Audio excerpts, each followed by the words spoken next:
Silent Night, Deadly Night. This film has a big controversy around it, which is kind of funny.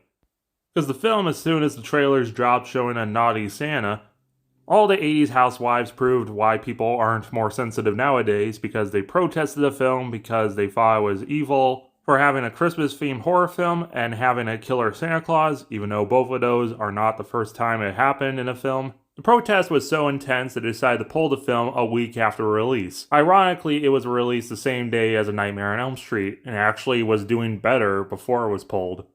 People such as Mickey Rooney said the filmmaker should be ran out of town. Ironically, because he will be in Silent Night, Deadly Night 5. But we're a long way from that. And with all that protest, I have to watch it. We open with Christmas Eve, 1971. Billy and family are visiting the Utah mental facility because Grandpa's there, and he's catatonic. And deaf. So the family just leaves Billy there to talk to him, I guess. And plot twist, Grandpa's not frozen.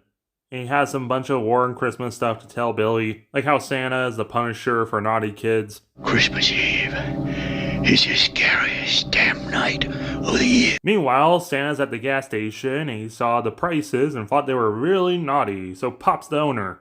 Meanwhile, Billy and family find Santa's sled broke down, and it turns out Billy's dad's been stealing his Netflix, and that's very naughty. Billy runs for it as Santa takes out his dad and cuts his mom's throat and shirt open. He taunts Billy from the bushes, but then gives up. Also, little Ricky's there. 3 years later, and the nuns are upset at Billy's art. I'm pretty sure they're more upset that he drew Santa Claus and not the blood. That normally isn't a problem. Sister Margaret says Billy needs more TLC, but Sister Superior says he got enough. Billy peeks through the keyhole like a cartoon and sees, whoa, whoa, which makes him think about Santa Claus. That's just normal. And Sister Superior runs in and belts them for having fun. And Sister Superior yells at Billy, your normal Catholic conversation about sex negativity, and beating's okay, and Ricky's going to hell for listening to that One Kiss song on the radio. But when we do something naughty, we are always caught. And then we are punished. And she beats him, and ties him to the post, and decides to do a little bit of exposure therapy by forcing him to sit on Santa's lap, which goes about as well as you think. All that mental instability, but 10 years later, he's fine.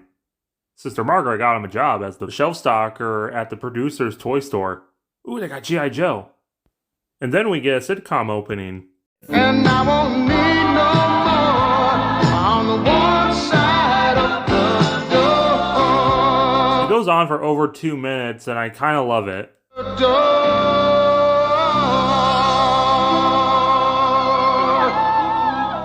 But Andy's mad that Billy's claustrophobic, but Pam's a little nicer to him.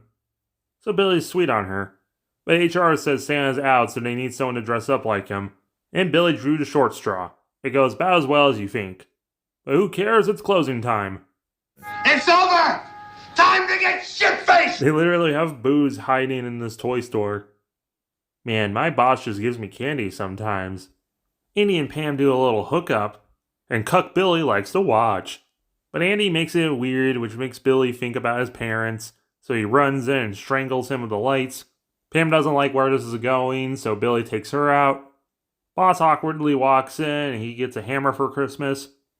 HR's still there and tries calling for help, but Billy cuts the line and shoots her with an arrow. Sister Margaret walks into what most people want to do at work, and even the Nutcrackers are surprised.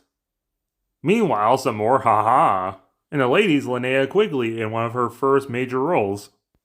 Billy bursts through the door like a Kool-Aid man and mounts her on the wall on the deer and tosses her boy toy around. But then Cindy Lou Who sees what's going on, so Santa gives her a box cutter covered in blood, just like what she wanted. Then a bunch of kids get their sled stolen by some bullies, so Santa has to deal with them. Meanwhile, the cops are going around breaking and policing without a warrant and ruining people's childhoods.